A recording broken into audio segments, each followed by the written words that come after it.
right.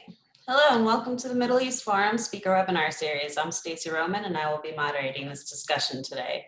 We're pleased to have Sam Westrop, Director of Islamist Watch, join us to discuss more trouble for Islamic Relief. Mr. Westrop will speak for 10 to 15 minutes and open it up for questions. Should you wish to ask a question, please use the Q&A box located at the bottom of your screen. We will do our best to get to all questions, but we have many participants on this webinar, so I apologize in advance if we do not get to yours today. And with that, I will turn the discussion over to Mr. Sam Westrop. Hello.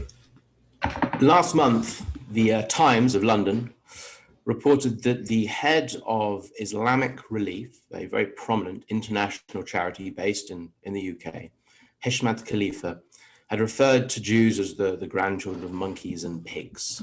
He'd made a number of other vile anti-Semitic comments.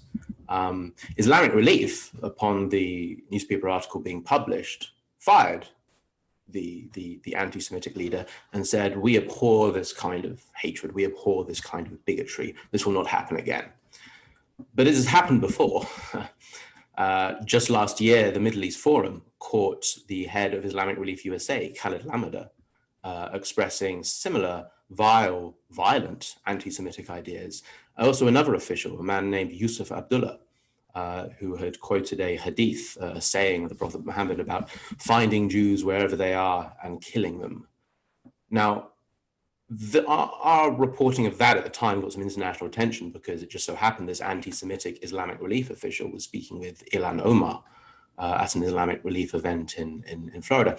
Just like in Britain, Islamic Relief got rid of Yusuf Abdullah. They said, "We abhor this kind of hatred. We're sending everyone on sensitivity training, and this will never happen again." This will never happen again seems to be promised about once a year from Islamic Relief. So is this organization just led by a couple of anti-Semites, or is it something more than that? And the Middle East Forum has been looking into Islamic Relief very closely for the last 3 years. In fact, I've been studying Islamic Relief for the last 10 years.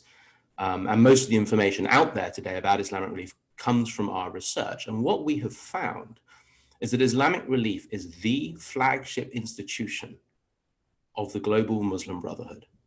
It is the flagship institution of Islamism in the West, and it's the primary vehicle for the movement of money, ideology, logistical support, and frankly, Islamist ideas around not just the Western world, but the globe as well. Now, a few years ago, we released a report on Islamic Relief, looking extensively into all its aspects, its finances, its ideology, its officials, its events that it runs with various clerics and hate preachers around the world. I want to tell you a little bit about Islamic Relief, what it is, why it's so dangerous, and what its relationship has been like with government, why you should be worried, and what you can do to help us raise awareness about this extremely dangerous charity.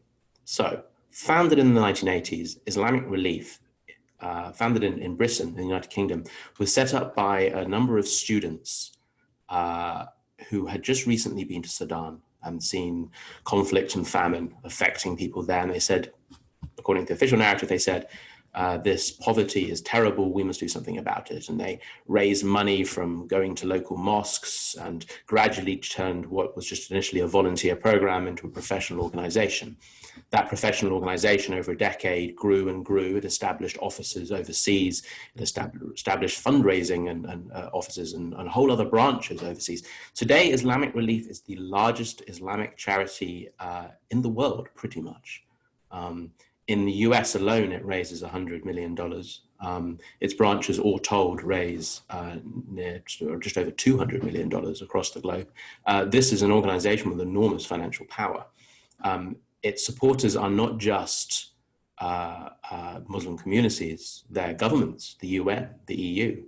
The Trump administration has given Islamic Relief hundreds of thousands of dollars. The Obama administration gave them over $1 million. Islamic Relief is the darling of Western charities. Its officials dine with administration figures. They meet with European royalty.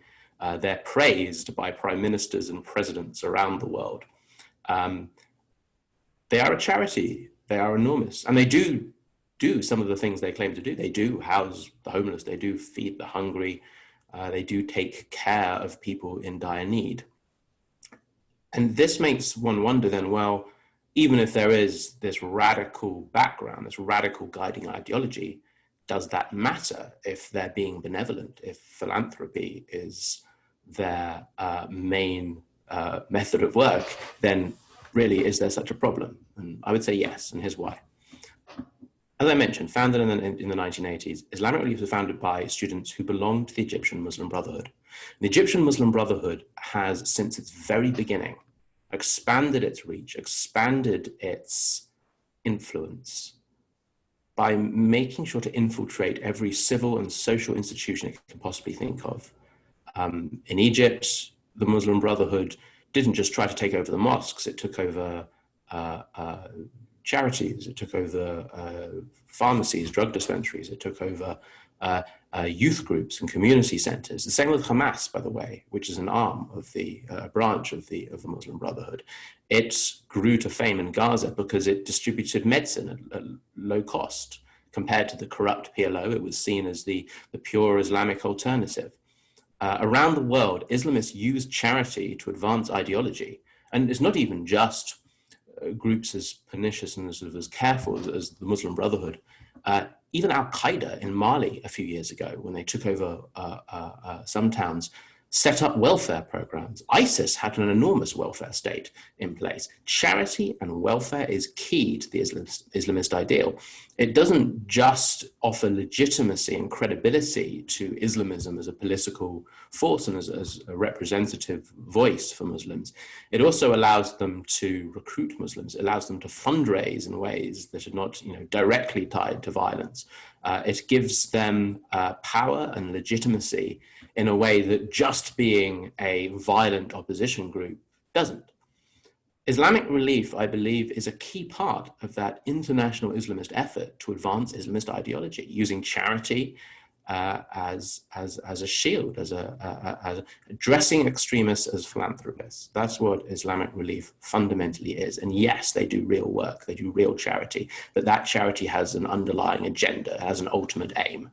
And that's the advancement of Islamism, not just in the places where Islamic Relief operates, in the Palestinian territories, across Africa, across the Middle East, in South Asia, but also here at home in the US, in Europe. The first thing Islamic Relief did in the UK when it set up was make sure very quickly that it wasn't seen as just a Muslim charity. From the very beginning, it worked to build political contacts. It worked to partner with other charities, including Jewish and Christian charities. From the very beginning, it has been media savvy and has shown great political know-how. And it has expanded that philosophy to elsewhere. So when it set up branches in the United States in the 1990s, when it set up branches in Sweden and Italy and France and Spain and Germany and South Africa, all around the world, it used those same methods. It made sure not to be the pantomime villain that we might ascribe to some Islamist movements. It worked very hard to be careful, to maintain a reasonable reputation. However, that reasonable reputation was based on the idea that people wouldn't look too closely. And as soon as you do look a little more closely, which the Middle East Forum has done, you start to see what Islamic Relief really is. So let me give you a few examples of that. From its very beginning, Islamic Relief has had continued ties to terrorism. It does it carefully. In Yemen, Islamic Relief has taken money from groups tied to Al-Qaeda leaders. In the Gaza Strip, Islamic Relief funds organizations that are controlled by members of Hamas, the designated terrorist organization. Including one example is a group called the Al-Falah Benevolent Society. A whole variety of Islamic Relief branches, including Islamic Relief Canada, fund the Al-Falah Benevolent Society. This society's officials include senior Hamas members, one of whom runs a Hamas Hebrew language program called Know Thy Enemy. These groups are intertwined with Hamas infrastructure. They operate by coordinating with Hamas officials.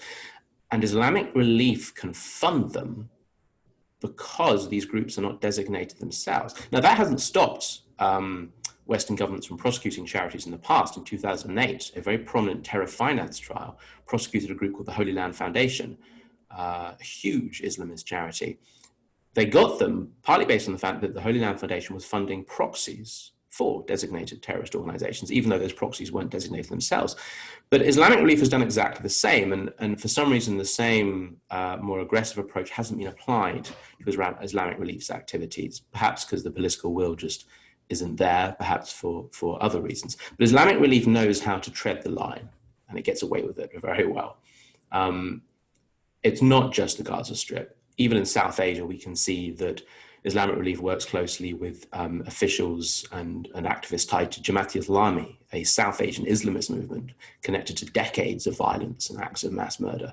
All across the world, in fact, Islamic Relief is increasingly connected to extremists. In Tunisia, a recent leaked government report alleged that Islamic Relief was funding jihadists on the Libyan border.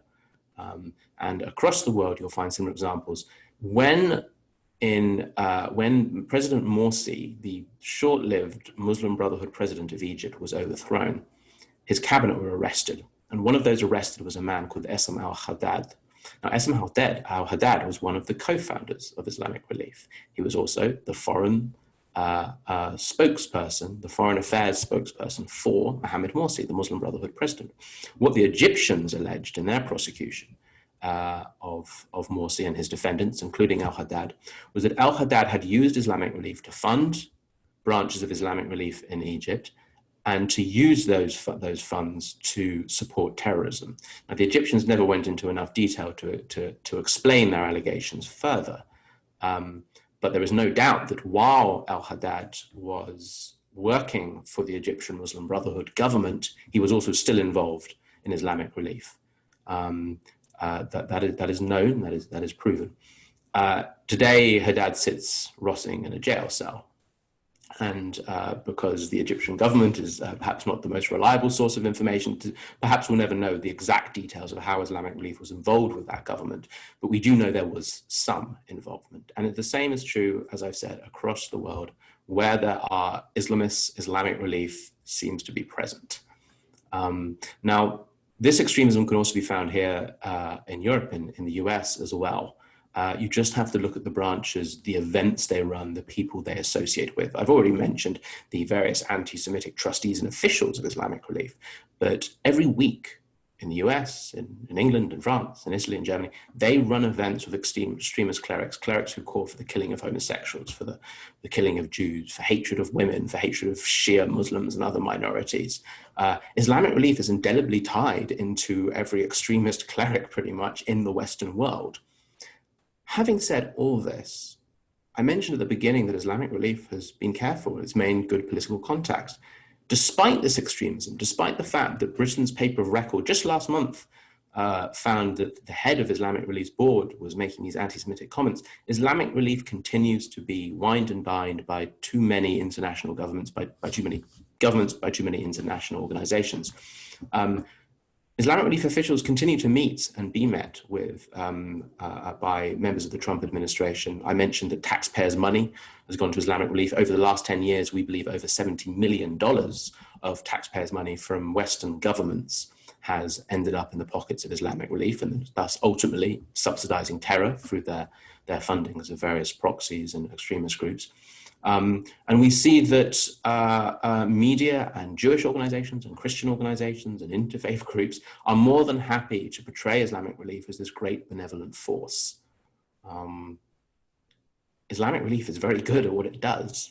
And when it is criticized, it acts quickly, it acts swiftly. It's currently suing a number of people in Canada who, partly based on Middle East Forum research, criticize Islamic Relief. It's back in the United Kingdom, I frequently received legal threats from Islamic Relief, and other people I know have as well. This is a group that defends its interests rigorously. The problem is the facts are emerging, the truth is coming out. There is evidence first uncovered by the Clarion Project, by Ryan Mauro of the Clarion Project, that Islamic Relief may be under investigation currently by federal officials. In Sweden, the government report openly named it as a Muslim Brotherhood front.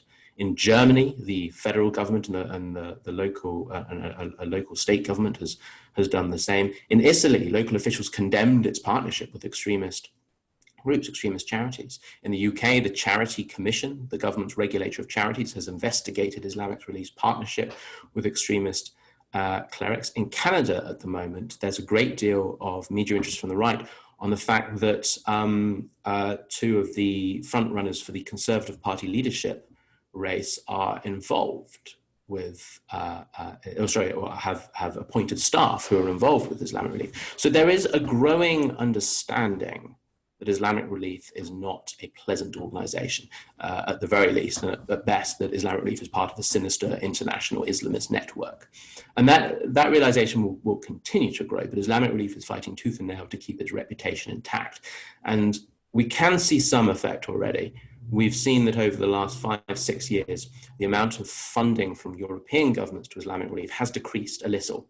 There's a clear downward trend in the amount of money it's getting from Western governments. This is good news. It seems that people are starting to wake up. More than that, Islamic Relief was designated as a terrorist organization by the United Arab Emirates some years ago. It seems to have, as a result, pulled out of the UAE, out of Saudi Arabia, and other Arab countries that I think some would argue are beginning to show signs of some political reform. The options for Islamic Relief are diminishing. The number of friends is reducing. The question is, and this is the pivotal question, is will the American government ever realize how dangerous this charity is? I think many expected a Trump administration to be tough on domestic Islamism. It hasn't been at all. Funding to Islamist groups, in fact, has increased under Trump. It's much more than it was under Obama. And let me just repeat that, radical groups get more under Trump from the federal government than they did under Obama. Islamic Relief officials, as I've mentioned, have found a welcome home in various federal agencies. Just the other day, I saw that FEMA, the Federal Emergency Management Agency, put up a video praising Islamic Relief, profiling their work. So the American government is lagging behind the slow realization in Europe that they've been doing the wrong thing by working with this enormous international charity. The Middle East Forum is trying to change that through Congress, through the administration, through the media. We're working to raise awareness of how dangerous this charity is, how extreme it is, how pervasive its connections to terror have been for decades. You can help with that. You can write to your congressman. You can find out if your local city, your local state is funding Islamic Relief. I almost bet it is. States all across the country are. You can get your local journalists to investigate local Islamic Relief events and the kind of clerics they're working with. Help us. This is a huge organization, and it's an extremely serious issue, and we need all the help we can get to draw attention to quite how dangerous this organization is. Now, there's a ton more I can say about Islamic Relief. I tried to give a sort of a pretty extensive summary, but I'll leave sort of any specifics for the questions. I think I'll just leave by reiterating this point. Islamic Relief does not directly fund terrorism that we know about. It indirectly funds it. It subsidizes terrorism by funding extremist groups that act as support organizations for terrorist organizations. Now, there's a couple of degrees of separation there. But as mentioned before, Islamist terrorist organizations, Islamist groups in general, have always used charity to advance their interests. There is legal precedent for recognizing that they do this. Eleanor Kagan, when she was a government prosecutor, famously said, when you help Hezbollah build homes, you're helping Hezbollah build bombs. Well, the same is true of Hamas, the same is true of every terror group around the world.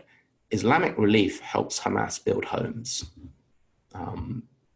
This is the truth. This is the understanding we need to explain to lawmakers. We need to explain to prosecutors. We need to explain to the media, to civil society, to interfaith groups, to charities, to every aspect, every facet of the polity.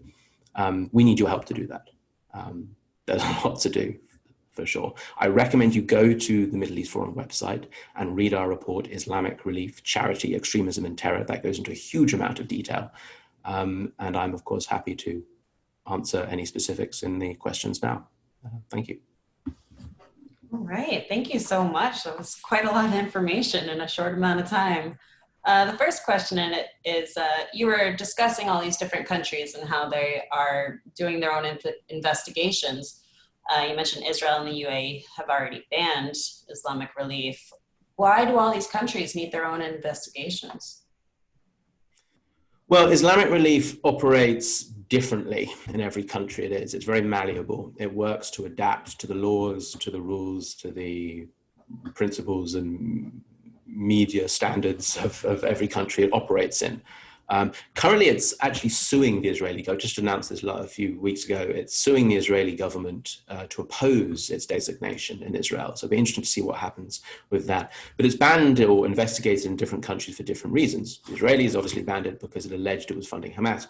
The United Arab Emirates, since 2013, has regarded the Muslim Brotherhood as a terrorist organization, and so banned it for that reason. The Egyptian government banned it because it was involved with a member of the deposed cabinet of Mohamed Morsi. Investigations in Europe, some are looking into it because of hate speech against various minorities. The Germans are currently investigating Islamic Relief's financial activities. They've noticed certain discrepancies between the amount, well, actually, this is alleged, so I shouldn't say this is a fact, but it's alleged that the German government has noticed certain discrepancies between the amount that Islamic Relief Germany reports raising and the amount that other branches report Islamic Relief Germany raising. There's a possible suspicion, allegation that some form of money laundering is going on there. So all around the world, Islamic Relief is doing things in different ways. In Western countries, especially where we don't have the legal infrastructure, the legal precedents to prosecute charities for funding proxies for terrorist groups, if they're not funding designated groups, but merely